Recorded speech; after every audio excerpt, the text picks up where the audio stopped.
I had persuaded Sherlock Holmes to take a brief holiday with me.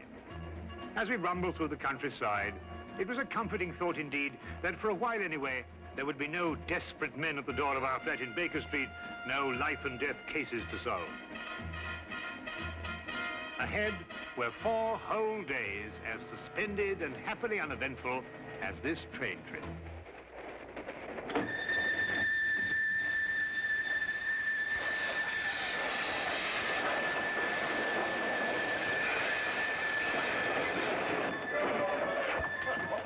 Hello, let's look. Hear anything? Not a thing. Well, I hope we haven't heard anything. We must be doing 30 miles an hour. Oh, we're doing more than that, I think, Watson. I thought you were asleep, Holmes. Well, not really. I was thinking about that Parkinson axe murder. You know, that unfortunate business in South Africa. And I was wondering... what? You are on holiday. Oh, yes. Yes, of course. Quite right, Watson. Quite right. Mr. Holmes? Yes, I'm Mr. Holmes. I thought I recognized your name on the reserved passenger list. Thought you might be able to help us. We seem to have had a sort of an accident. An accident or an incident? Well, I suppose you could call it an incident. But one of our passengers has disappeared. Disappeared? Of course, we distracted this young lady. Paul, this isn't it. Paul Winmaster. You must find him. I've heard you can do things like that, Mr. Holmes. Will you help me? There. I'm his governess. Well, I should never have taken my eyes off him for a minute. But I looked in on him after he went to bed and was fool enough to imagine that everything was all right. Do you think he might have been kidnapped? Oh, no, I'm sure Paul ran away. How will I ever be able to face his father? I think you'd better sit down, Miss... Kendall. Lydia Kendall. Miss Kendall, and tell us everything from the beginning. I'm sure we can be of help. Sit down. Thank you. Tell me, Miss Kendall, what happened that made the boy run away? Mr. Holmes, have you ever heard of Paul's father, Lance Winmaster? Oh, yes, Ripsaw Winmaster, the Canadian timber king. The papers call him that. As rough and strong a man as the trees he cuts down. Paul, not having a mother since the age of 2, has grown to be like him in many ways. Independent, wild. Believe me, I've had a full-time job. I can imagine. Mr. Winmaster never disciplined him. Was actually proud of Paul's spirit. Until one day, rather suddenly, it struck him that he was bringing the boy up improperly. You asked me what caused the boy to run away. It was just that. And yesterday, when I went out to fetch Paul, I began to see the first signs of what was about to happen.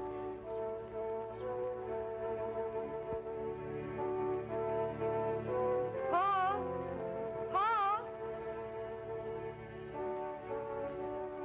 Paul, you'll have to come home now and get dressed. We're all packed and ready to go. Yes, Miss Kendall. Hurry now, we can't miss the train.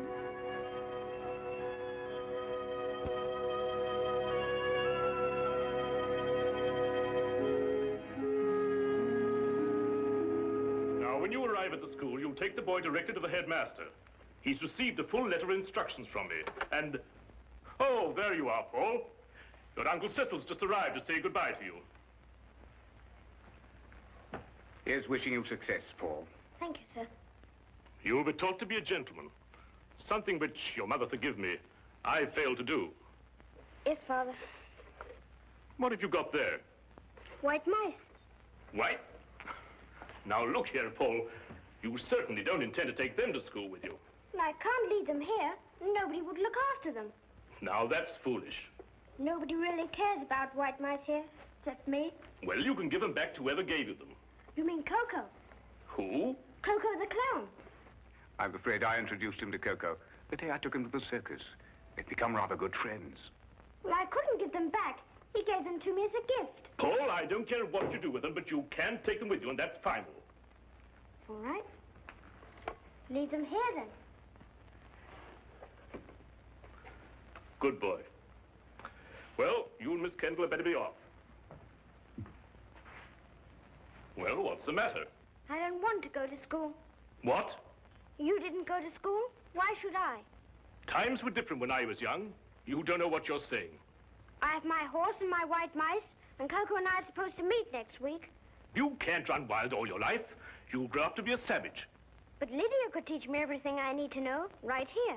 Miss Kendall isn't a teacher. She's a governess. She knows as much as anyone.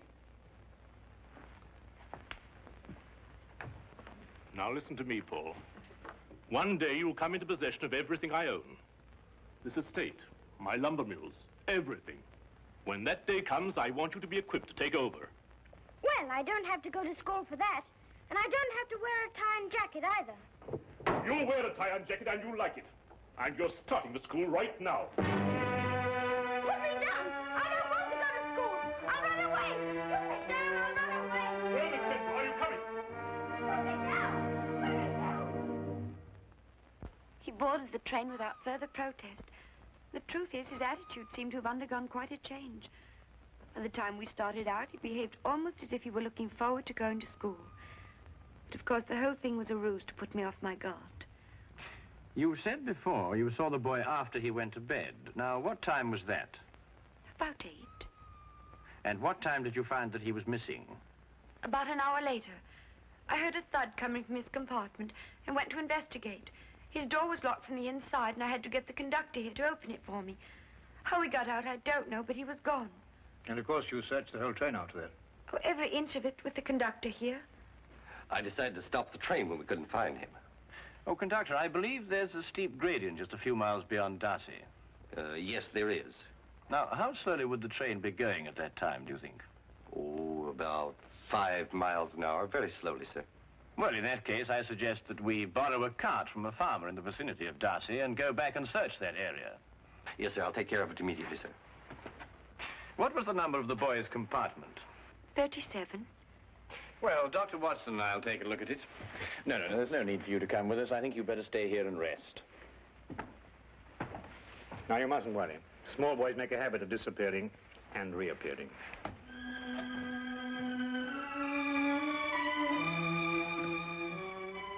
Oh, I hope so. I hope so.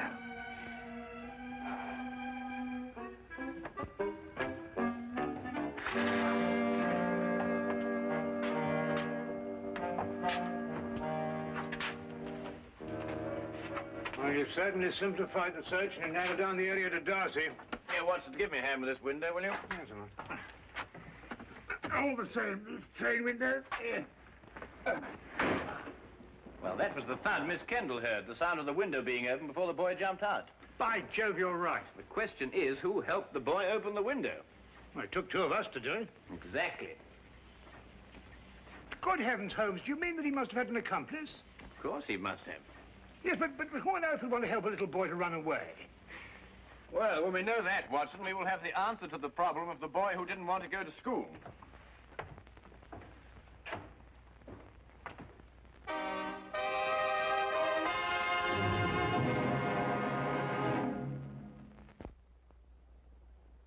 And now we return to the case of the night train riddle.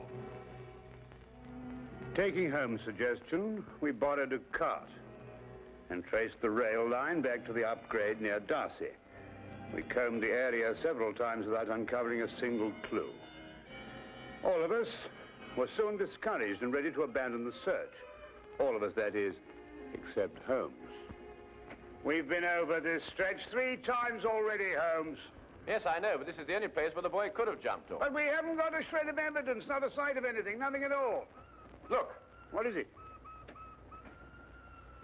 A boy's cap. Miss Kendall, would you mind coming over here for a moment? Is that the boy's cap? Oh, yes, that's his. Then it has to be here. Look, over here. Here we are, Watson. The footprints of a small boy. Holmes, look, another set. Must be the boy's accomplice. Ah, good work, Watson. They end here.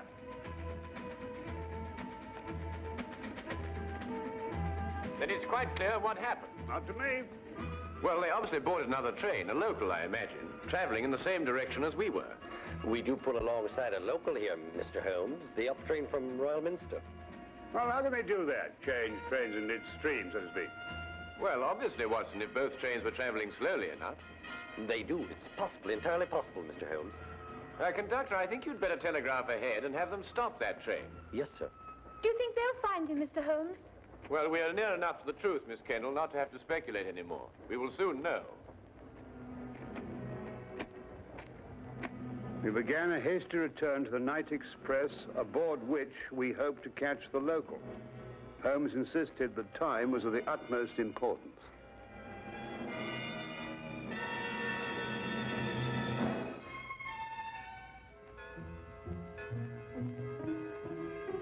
Paul. Pardon? I'm sorry. I thought to another boy.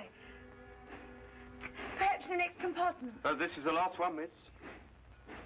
You held out so much hope, Mr. Holmes. How many stops did the train make before Darcy? 3, same as usual. Did you notice a boy get out of one of them? Not that I remember. There was a boy.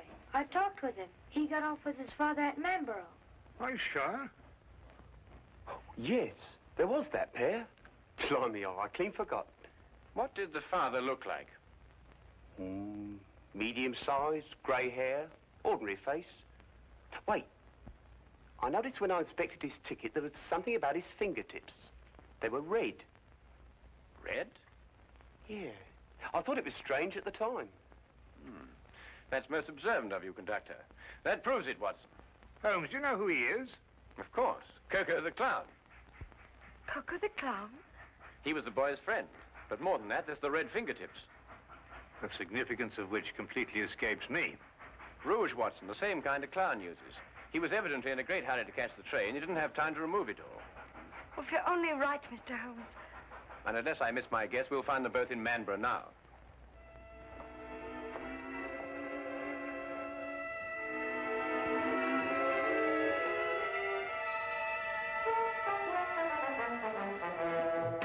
Watson, Miss Kennedy is sending a wire to the headmaster of the school, telling him they've been delayed. As soon as she's finished, we can be off. What's the matter with you? You don't look like someone who wants to be taken to the circus. Holmes, do you realize it has taken me the last solid 3 weeks of pleading and cajoling to persuade you to take this trip? And now look where we end up, in Manborough. And don't you underestimate it. We can have a very exciting holiday here. Oh, holiday? We might as well have pitched a tent in Lestrade's office. I know, but we couldn't very well refuse to help them. No, we couldn't have refused to help them. But when we eventually find whoever it is who's at the bottom of this thing, please remember one thing. He's my pigeon. Don't upset yourself, Watson. As soon as we can find the boy, we can continue on our journey. Oh, I'm glad you still considered that. Well, shall we be getting along? Hmm. Oh, by the way, Watson, I didn't mention it to Miss Kennedy, but I believe there's some possibility the boy may be in danger. So I don't think we ought to lose too much time. Not a very convenient place to leave luggage. Holmes! You gotta wait a minute. We've left all our bags in the train. There's no time to worry about that now, Watson. Come along. But look, Holmes, we've got everything in them for our 4 days. All right, I'll find Miss Kendall and get a carriage, and we'll meet you in the street. Now, hurry up. Right.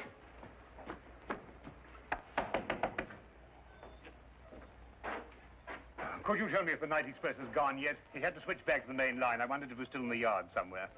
I'm awfully sorry, sir. You must have the wrong town. No, I know where I am. I'm in Manborough. Right you are, sir. But the night express doesn't stop in Manborough. Never has. Except once. But confound it, man, I know it stops here. Oh, no, sir. The only time the night express ever stopped in Manborough was in the summer of '88. A wheel fell off the locomotive. Right out front here it happened. It stopped all right that night. Now, look here, this is urgent. I happen to know the night express stops here because I got off the thing at this station. Now, will you kindly go and find out if it's still here? Well, I have to go down to the yard area. In about 5 minutes, I'll ask the signal box. 5 minutes? Oh, never mind.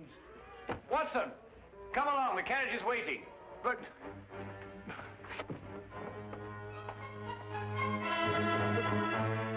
the luggage.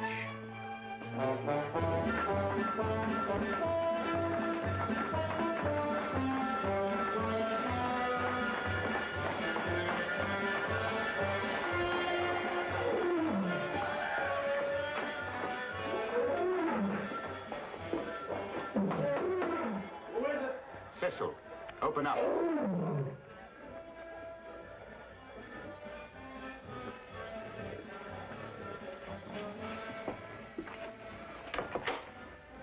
Did it work? We jumped off, switched trains. Ta-da! Like a couple of acrobats. Where's the boy now?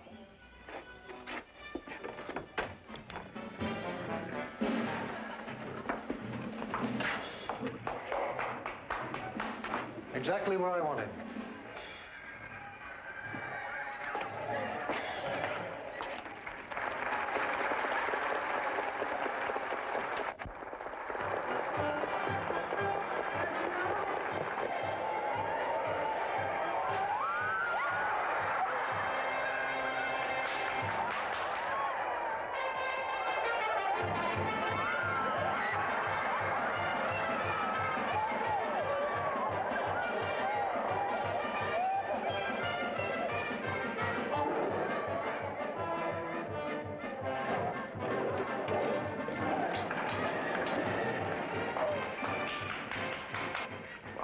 And get it over with. I was waiting for a down payment. How much? £100 should do it.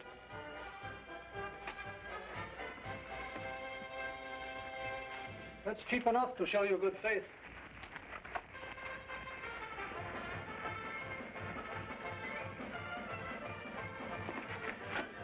I'll expect the rest when I finished.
Watson, take this gun and fire it up into the air. The air? Yes, just to pin him down.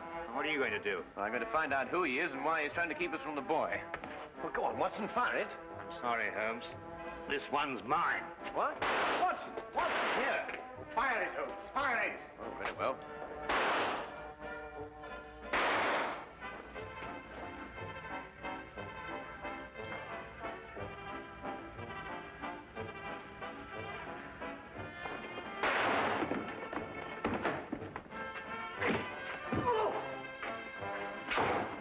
Come along, Miss Kendall.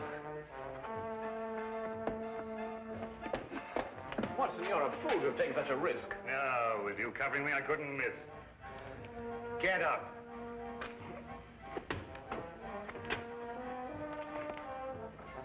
It's Mr. Winmaster's brother. Oh, Uncle Cecil. Yes, and the first in line to inherit the Winmaster fortune if anything had happened to the boy. That's right, you would be the heir. You may not think so at the moment, Mr. Winmaster, but you're very fortunate. If the boy had been killed, you would most certainly have been hanged. Hanged? Yes, hanged. Stop him. Stop who? Coco, he's about to kill the boy. Push him off the catwalk backstage.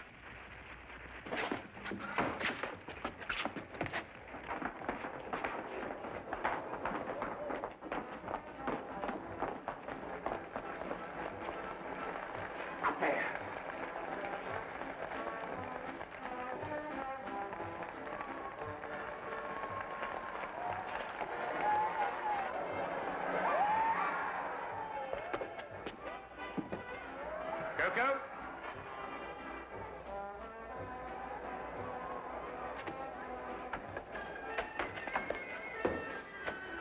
Don't come any closer. I'm coming down.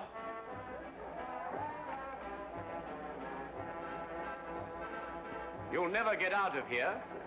One move to stop me and I'll kill this boy.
Perfect timing, Watson.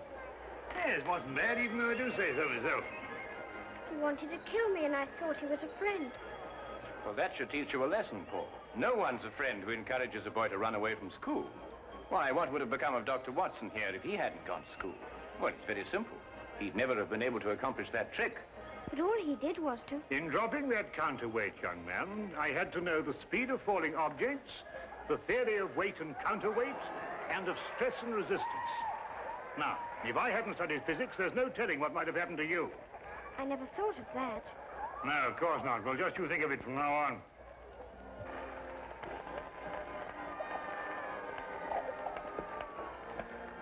Watson, did you really have all that in mind when you pulled that rope?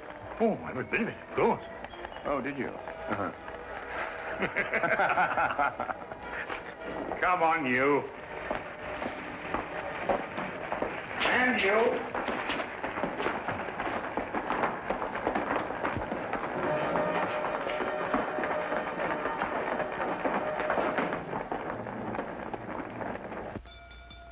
If you're looking for the time of the next London train, it will be along in 10 minutes. Huh? Oh, no. I was just wondering where our bags would be by this time. This train seems to be somewhat off schedule. I'd estimate that our clean shirts are about 30 miles north of Edinburgh at this moment. Oh, confound it, Holmes. Why dwell on that? Oh, don't take it so hard, old chap. We'll give it another try one of these days. Well, sir, it certainly was a shock to me. Oh, it's you again. You were right, sir. The express did stop in Manborough tonight. Can't understand it. The first time since the summer of '88. Fact is, it was running wild through here tonight, they tell me. Came roaring through on the local line first, and back through here to switch over to the main line again. Can't for the life of me figure what they were up to.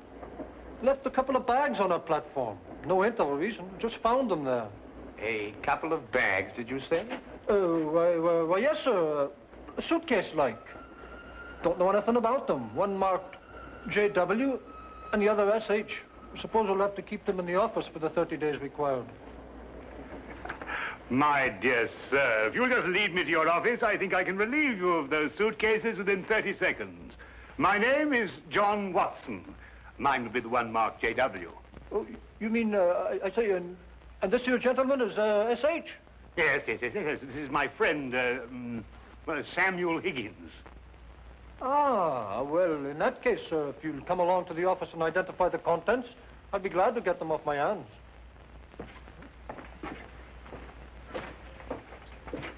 Samuel Higgins? Yes. You see, we have 3 whole days left. And I'm quite sure that nobody will want to interfere with the holiday of Samuel Higgins.